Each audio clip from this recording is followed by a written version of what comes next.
കുറ്റങ്ങൾ ചൂണ്ടിക്കാണിക്കുമ്പോൾ, പോരായ്മകൾ ചൂണ്ടിക്കാണിക്കുമ്പോൾ പരിഹാസത്തിന്റെ ഭാഷയിലേ ആഭ്യന്തരമന്ത്രി പ്രതികരിക്കാറുള്ളൂ.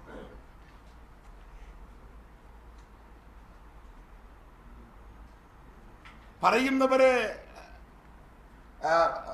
അപമാനിക്കുക, പറയുന്നവരെ പരിഹസിക്കുക.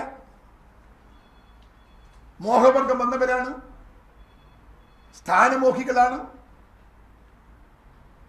തുള്ളി പറഞ്ഞത് കൊണ്ടൊന്നും ഇവിടെ തുള്ളാൻ പോകുന്നില്ല. ഇങ്ങനെ പരിഹാസ്യമായ വാക്കുകൾ ഒരു ആഭ്യന്തരമന്ത്രിയുടെ നിലവാരമുള്ള മന്ത്രിയിൽ നിന്ന് ഞങ്ങൾ ആരും പ്രതീക്ഷിക്കുന്നില്ല. അല്പന അർത്ഥം കിട്ടിയാൽ അർദ്ധരാത്രിക്ക് കുടപിടിക്കും എന്നൊരു പഴമൊഴിയുണ്ട്.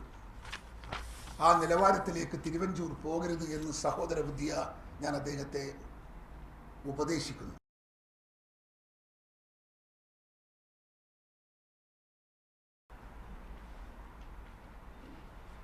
പാർട്ടി പ്രവർത്തകർക്ക് സ്വന്തമെന്ന് തോന്നാത്ത ഒരു ഗവൺമെന്റോ സ്വന്തമെന്ന് തോന്നാത്ത ഒരു മന്ത്രിക്കോ ജനാധിപത്യ സംവിധാനത്തിൽ നിലനിൽപ്പില്ല.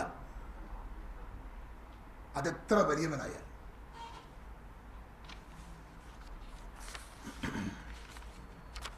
മന്ത്രിസഭയിൽ മന്ത്രിസ്ഥാനം ലഭിക്കുന്നത് കുടുംബ വിഹിതത്തിന്റെ ഭാഗമായിട്ടല്ല,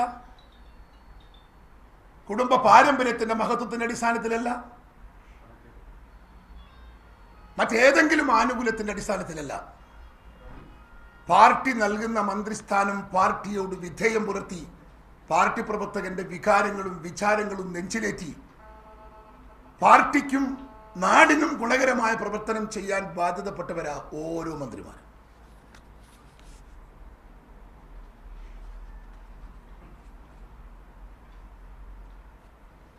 അതല്ലാതെ ആരെങ്കിലും ഒരാൾക്ക് സ്വന്തം അജണ്ട നടപ്പിലാക്കാൻ കോൺഗ്രസിനെ പോലത്തെ ഒരു ജനാധിപത്യ പ്രസ്ഥാനത്തിലെ ഒരു മന്ത്രിക്കും അത് സാധിക്കില്ല.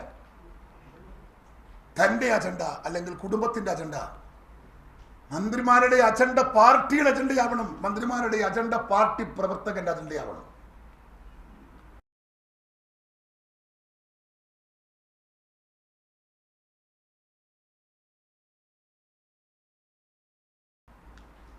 ആ ലക്ഷ്യം സാധൂകരിക്കാൻ അന്വേഷണത്തിന്റെ ദിശയിൽ തന്നെ ഏറ്റവും പ്രധാനപ്പെട്ട സന്ദർഭങ്ങളിൽ ഉന്നത നേതൃത്വത്തിലേക്ക് അന്വേഷണം നീളാതിരിക്കാൻ ജയിൽ ചട്ടങ്ങളും പോലീസ് ചട്ടങ്ങളും പോലീസ് സ്റ്റേഷൻ ചട്ടങ്ങളും ഒക്കെ ലംഘിച്ചിടതുപക്ഷത്തിന് സഹായകരമായ സാഹചര്യം ഉണ്ടാക്കിയിട്ടുണ്ട്.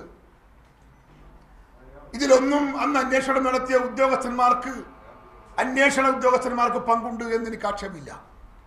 അത് നിങ്ങൾ അടിവരയിട്ട് പറയണം. അന്വേഷണം നടത്തിയ അന്വേഷണ ഉദ്യോഗസ്ഥന്മാർക്ക് ഇതിൽ പങ്കുണ്ടെന്ന് എനിക്ക് പരാതിയില്ല. അവർ മേലുദ്യോഗസ്ഥന്റെ നിർദ്ദേശത്തിന് വഴങ്ങേണ്ടി വന്നു എന്നാണ് സത്യം. ആ മേലുദ്യോഗസ്ഥന്മാർക്ക് നിർദ്ദേശം എവിടെ നിന്ന് എങ്ങനെ വന്നു എന്നത് അന്വേഷണ വിധേയമാക്കേണ്ടതാണ്.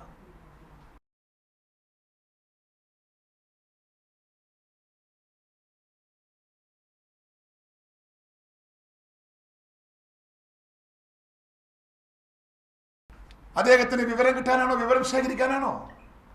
അദ്ദേഹത്തിന് നേരത്തെ തന്നെ സ്പെഷ്യൽ ബ്രാഞ്ചിന്റെ ഇൻഫർമേഷൻ പോയിട്ടുണ്ട്. രേഖപ്രകാരം റെക്കോർഡിക്കലി